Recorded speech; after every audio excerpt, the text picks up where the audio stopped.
Benyamin Netanyahou devant le Congrès américain.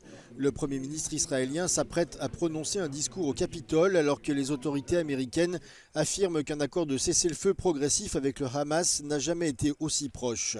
Benyamin Netanyahou rencontrera également le président Joe Biden et la vice-présidente Kamala Harris, tandis que des représentants de l'Égypte, d'Israël, des États-Unis et du Qatar se réuniront à Doha pour finaliser les détails de cette proposition. Cette visite ne fait cependant pas l'unanimité.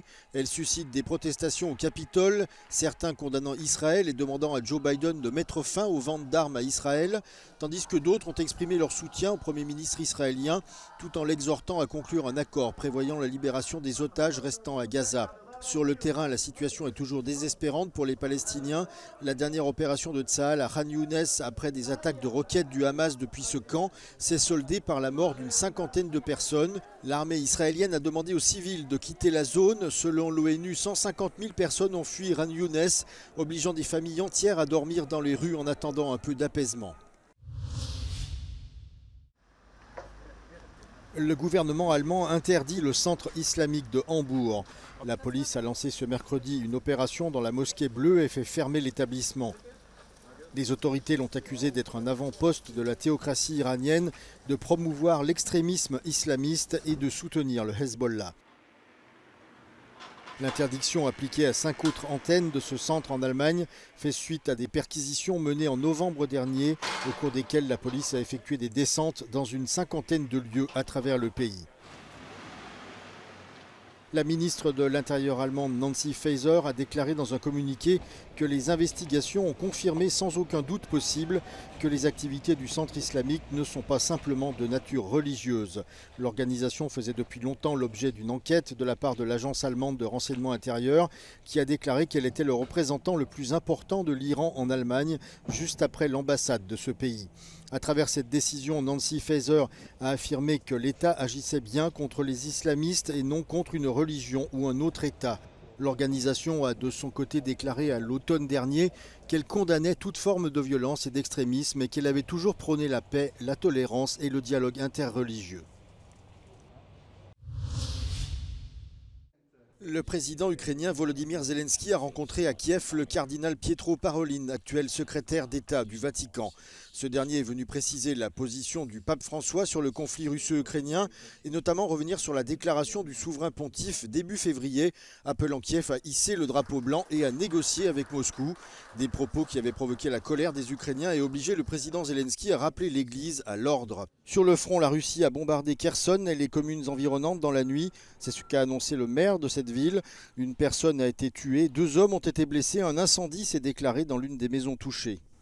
Pour mieux assurer sa défense, l'Ukraine veut renforcer sa propre production de missiles afin d'être moins dépendante du soutien de ses alliés occidentaux. Selon Volodymyr Zelensky, le programme de missiles de son pays est dans une bonne dynamique. Nous nous rapprochons peu à peu de la possibilité d'utiliser nos propres missiles et de ne pas compter uniquement sur ceux fournis par nos partenaires, a déclaré le président ukrainien. Pendant ce temps, Moscou a procédé à des exercices d'armement nucléaire, notamment des missiles intercontinentaux Yars. Selon le ministère russe de la Défense, l'armée effectue des manœuvres intensives, notamment dans des zones forestières. Il s'agit du 2e exercice en un mois.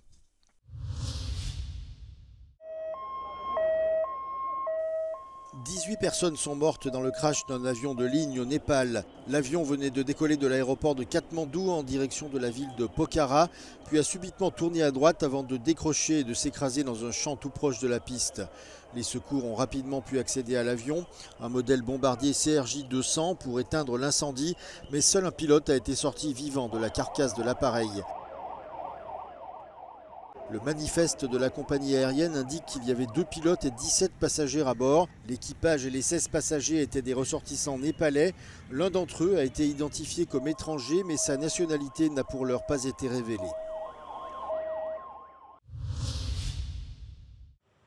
Aucune menace concrète ne pèse sur les prochains Jeux Olympiques de Paris. C'est ce qu'a affirmé ce mardi Gérald Darmanin.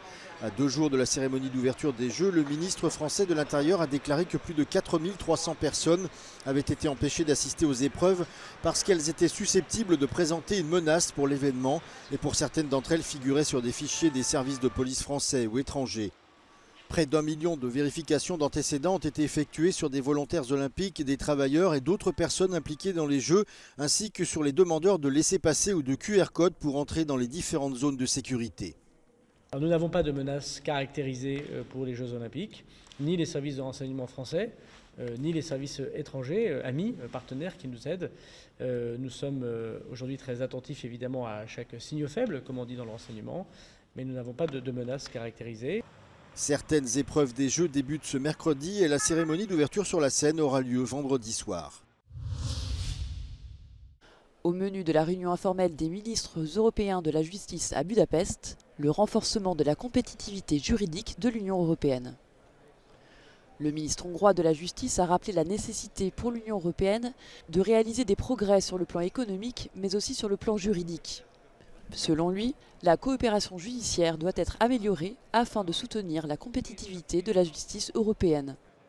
L'utilisation potentielle de l'intelligence artificielle dans le domaine juridique a également été considérée, notamment pour faciliter la navigation dans les règles juridiques de l'Union européenne, souvent opaques. Ha valakinek van egy jogi problémája, akkor válaszként a mesterséges intelligencia rá tud mutatni, hogy melyik jogszabályt kell alkalmazni, milyen jogirodalom van a háttérben, mi a joggyakorlat, tehát komoly segítséget tud adni a jogászvilágnak. Plusieurs ministres de la justice des pays membres ont boycotté la réunion en envoyant leurs adjoints, afin de dénoncer le positionnement ambigu de Viktor Orban et de marquer leur désaccord avec sa supposée mission de paix en Russie. Lundi dernier, seuls 10 des 27 ministres de l'Intérieur ont assisté à la réunion informelle de leur département. La réunion des ministres de la Justice s'étant tenue dans la foulée, son nombre de participants pourrait bien être similaire. A következő napokban az uniós egészségügyi minisztereknek szervez informális találkozót Budapesten a magyar soros elnökség. A külügyminiszterek tanácskozása viszont előreláthatólag Brüsszelben lesz. Kónya Rita, Euronews, Budapest. Grève des médecins au Portugal pour réclamer de meilleures conditions de travail et de rémunération. Des interventions chirurgicales et des consultations ont été annulées dans plusieurs régions du pays. L'adhésion à la grève, appelée par la Fédération nationale des médecins, qui a commencé mardi et se poursuit jusqu'à minuit mercredi, est d'environ 70%. Quando cheguei ao sítio da consulta, passado que para 5 minutos, chamaram-me a dizer que o meu médico estava em greve. Parmi les demandes du syndicat, on peut citer le retour de la semaine de 35 heures, l'actualisation de l'échelle salariale et l'intégration des médecins internes dans la catégorie d'entrée de la carrière médicale. Le ministère de la Santé a reporté les négociations à 2025. Existem muitos serviços, nomeadamente a nível da pediatria, a nível do ZUC, nomeadamente o serviço de anestesiologia, que estão... Os corredores estão vazios. Les médecins au Portugal sont parmi les moins bien payés de l'Union européenne et ont vu leurs conditions de travail se détériorer. Eu, como médica interna, não tenho dúvidas que quero continuar a trabalhar no SNS, mas o SNS precisa de médicos e os médicos precisam de melhores condições de trabalho, nomeadamente os aumentos salariais, que têm que ser discutidos no seu salário base e não nestes modelos de prémios e extras. D'autres quittent le public pour le secteur privé ou émigrent.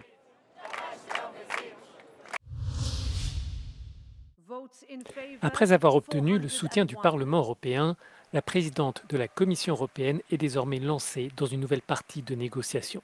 Lors de la constitution de sa nouvelle équipe, Ursula von der Leyen devra faire face à la pression des gouvernements ultraconservateurs. L'Italie, la République tchèque et la Hongrie ont déjà annoncé vouloir de grands portefeuilles politiques.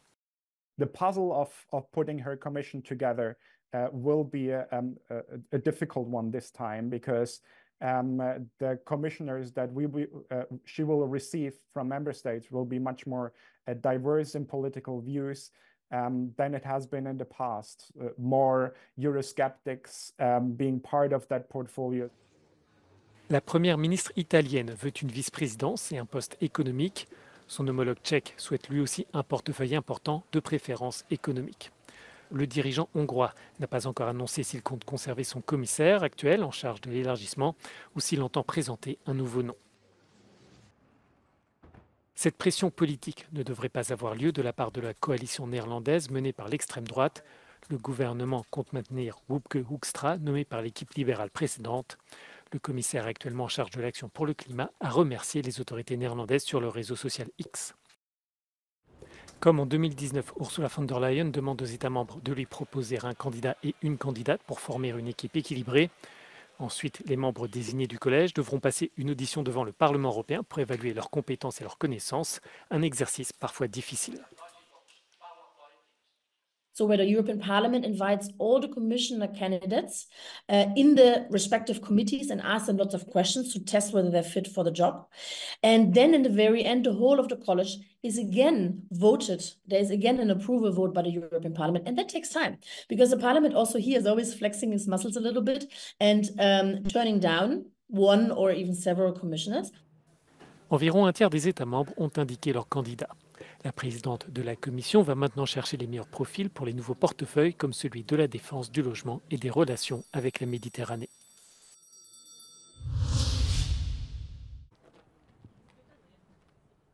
Qu'il y était dit aussi souvent forte chaleur.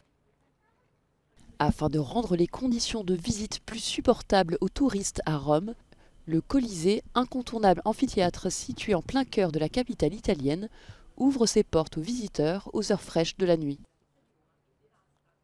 Les visiteurs peuvent découvrir les sous-sols de l'édifice où les animaux étaient enfermés dans des cages et où les esclaves et gladiateurs attendaient avant d'être envoyés jusqu'à l'arène. Celle-ci est également ouverte au public, invité à une immersion totale en Rome antique. Siamo proprio esattamente sul piano dell'arena, anzi ci dobbiamo immaginare che questa superficie di legno si estendeva su tutto quanto l'ovale del Colosseo e qui si svolgevano gli spettacoli che il popolo poteva vedere dalla mattina alla sera.